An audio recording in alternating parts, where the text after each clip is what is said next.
Bismillahirrahmanirrahim. Assalamu alaikum. This is Sarwat Rashid and you are watching your own channel Epic Learning Hub.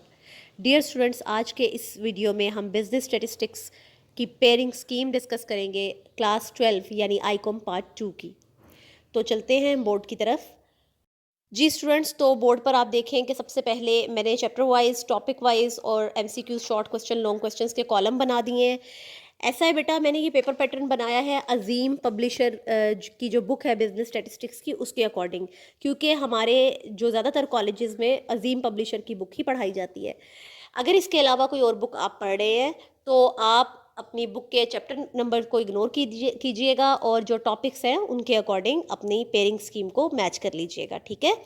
तो सबसे पहला जो chapter है what is statistics, जो basically introduction of statistics का chapter है, इसमें से आपके पास 2 एमसीक्यूज़ होंगे, 4 शॉर्ट क्वेश्चंस होंगे और इस चैप्टर में से कोई लॉन्ग क्वेश्चन आपको पेपर में नहीं आता।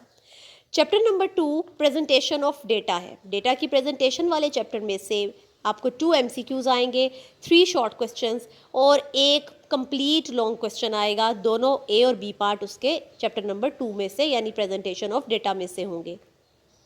Chapter 3 average of first order, जिसमें आप मीन, मीडियन और मॉड की एवरेजेस पढ़ेंगे। इस चैप्टर में से आपको 2 एमसीक्यूज़, 5 शॉर्ट क्वेश्चंस और कंप्लीट एक लॉन्ग क्वेश्चन आएगा। चैप्टर 4 जो कि इंडेक्स नंबर का चैप्टर है, इस चैप्टर में से आपको 2 एमसीक्यूज़, 3 शॉर्ट क्वेश्चंस और लॉन्ग क्वेश्चन का एक पार्ट आएगा। चैप्टर नंबर 5 सेट थ्योरी और काउंटिंग टेक्निक है। इस चैप्टर में से आपको एक एमसीक्यू, एक शॉर्ट क्वेश्चन और इसमें से भी कोई लॉन्ग क्वेश्चन नहीं आता। Chapter number 6 probability theory. Probability theory में से आपको एक एमसीक्यू, 2 शॉर्ट क्वेश्चंस और एक लॉन्ग क्वेश्चन का पार्ट आएगा।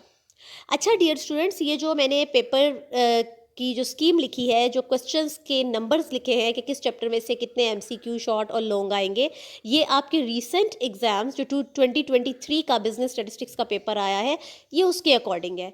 एक बात स्टूडेंट आपने अपने जहन में रखनी है कि एमसीक्यू के नंबर्स और शॉर्ट क्वेश्चंस के नंबर्स यूजुअली 100% नहीं होते। इवन लॉन्ग क्वेश्चन यूजुअली इसी पैटर्न पर आता है, इन्हीं चैप्टर में से आता है।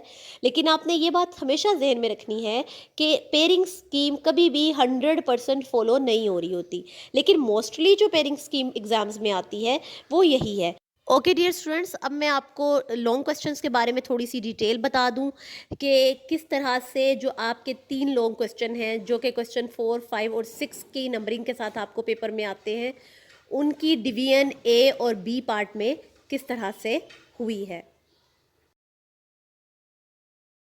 तो स्टूडेंट्स, जो आपका पहला लॉन्ग क्वेश्चन होता है, क्वेश्चन नंबर 4, उसके ए और B part presentation of data में से आते हैं। ए पार्ट में फ्रीक्वेंसी डिस्ट्रीब्यूशन का क्वेश्चन होता है, जबकि बी पार्ट में आपको कोई ग्राफ या कोई एक चार्ट ड्रॉ करने को बोला जाता है। क्वेश्चन नंबर 5 आपका जो लॉन्ग क्वेश्चन होता है, उसके A B part mean, median और मॉड यानी एवरेजेस वाले चैप्टर में से आते हैं। और यूजुअली जो इसका पार्ट ए होता है वो अरिथमेटिक मीन के टॉपिक में से आता है और जो इसका पार्ट बी होता है वो मीडियन या मोड के टॉपिक में से आता है। ये चेंज हो सकता है, लेकिन जो यूजुअली मोस्टली पेपर में आ रहा है मैं आपको उसके अकॉर्डिंग बता रही हूँ। लास्ट जो लॉन्ग क्वेश्चन है वो ए और बी पार्ट 2 डिफरेंट चैप्टर में से आते हैं। ए पार्ट इंडेक्स नंबर में से आता है और बी पार्ट प्रोबेबिलिटी के चैप्टर में से आता है। जो इंडेक्स नंबर का टॉपिक है उसमें से यूजुअली जो ज़्यादा क्वेश्चन आता है वो सिंपल एवरेज ऑफ रिलेटिव के टॉपिक में से या फिर वेटेड एग्रीगेटिव इंडेक्स के टॉपिक में से आता है। लेकिन फिर भी यहाँ पर दोबारा कहूँगी कि ये कोई लगी बंदी बात नहीं है कि हमेशा इसी टॉपिक में से आएगा। आपको इंडेक्स नंबर का जो चैप्टर है वो कम्प्लीटली प्रॉपर तैयार करना होता है। प्रोबेबिलिटी का जो पार्ट है वो भी डेफिनेटली आपका कंप्लीट चैप्टर में से एक पार्ट आएगा। होपफुली डियर स्टूडेंट्स, आज की ये वीडियो भी आपके लिए बेनिफिशियल साबित हुई होगी। अपना बहुत ख्याल रखिएगा, मुझे दुआओं में याद रखिएगा। अल्लाह हाफिज़।